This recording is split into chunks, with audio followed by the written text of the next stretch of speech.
he looks like a top prospect. I really like what I've seen of him, to be honest. The data's a bit noisy because he hasn't played too many minutes yet, and he's a centre-half playing for the team that finished 16th in Serie A. But How many minutes? How many games would we say? 17. 17. yeah, 1,200 minutes in the in Serie A. But generally, though, like a very easy filter to use when you're searching for players, upcoming players who are still teenagers, is any teenager, to be honest, who plays across Europe's big 5 leagues with more than 1,000 minutes is probably pretty good, because he's playing in advance of his years, and Leoni's 18, already doing it. So it's like the Liverpool scout was Siri, find me the next big young centre-half in Europe who will have played 18 games. Well, this was the case with Mosquera, who's just gone to Arsenal. This was the case with Lenny Yoro. Yeah. De Ligt, Hato. Usually if you're in advance of your years, you start getting opportunities when you're a teenager, when you're a centre-half, and Leoni's showing up as one of them. As you say, just an absolute physical monster for his age. Looks really mobile, despite being a physical monster. Yeah. People have been at odds with me a little bit when it comes to whether he's fast or not. I would say fast, relatively speaking. For someone who's 6'5", generally is not fast. Leoni looks really, really fast for me. And what I really like about him as well is he's got this nature about him where he seems really proactive, really aggressive. Like he wants to get tight to his man. He'll stand on your heels and try and nick the ball off you and get into. He wants that contact sort of thing. And it's not, I don't think it's a natural fit with his current team, but it would be at Anfield. It would be what Liverpool are trying to do. So I'm a big fan of him. I think he's a huge prospect. Looks like no one in Italy can really afford him at the moment, and feels quite opportunistic as well, considering he's newly emerged on the scene. Liverpool have got the money to do it. Liverpool have got a need with the centre-half department. So I'd love it to get done, and I think he's got a huge ceiling. I've rarely watched a footballer we link to.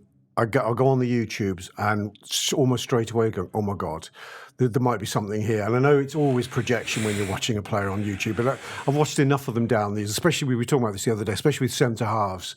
You go, he's just heading a fucking ball away. I mean, at the end of the day, what about the ones he missed?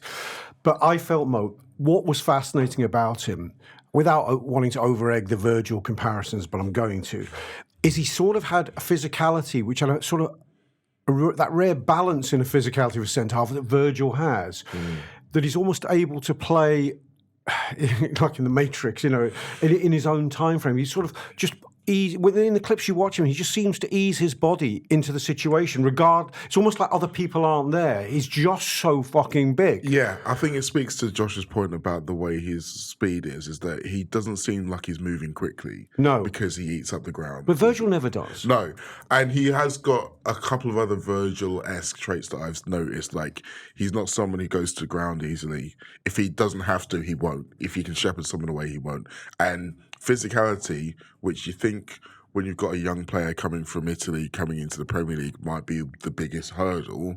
Physicality is where he's made his name. Like, the game that got everybody talking about him when they played against Napoli at the end of last season. And you were going to say that. And he absolutely shut down Lukaku. Yeah. Like, I watched that whole game, and it was brutal. Like to the point where Lukaku was clearly getting frustrated. Like, there's a couple of times we started like swinging his elbow into him, and it was just bouncing back.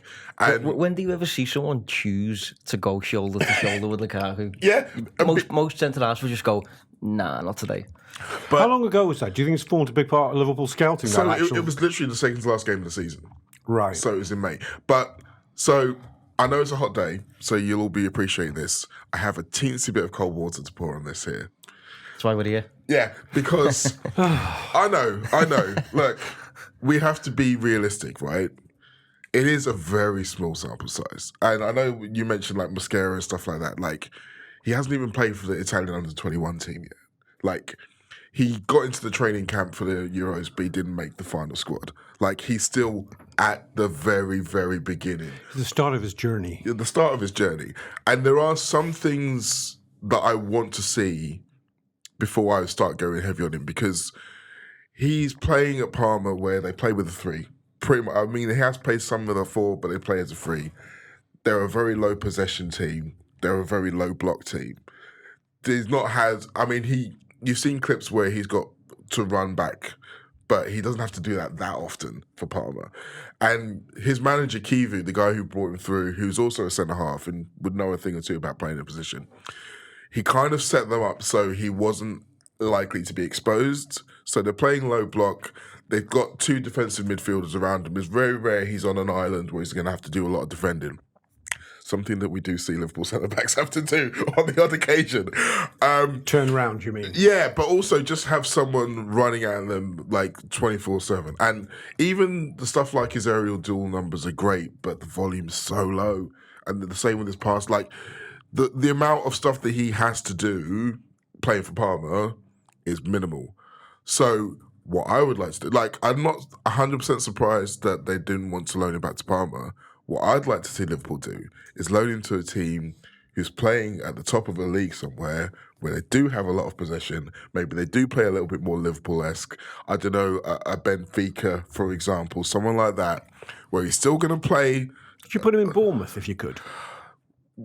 Maybe. Because Bournemouth do Bournemouth came to mind for me, by the way, when you were saying that. They do have some of those qualities, and obviously he's close to home.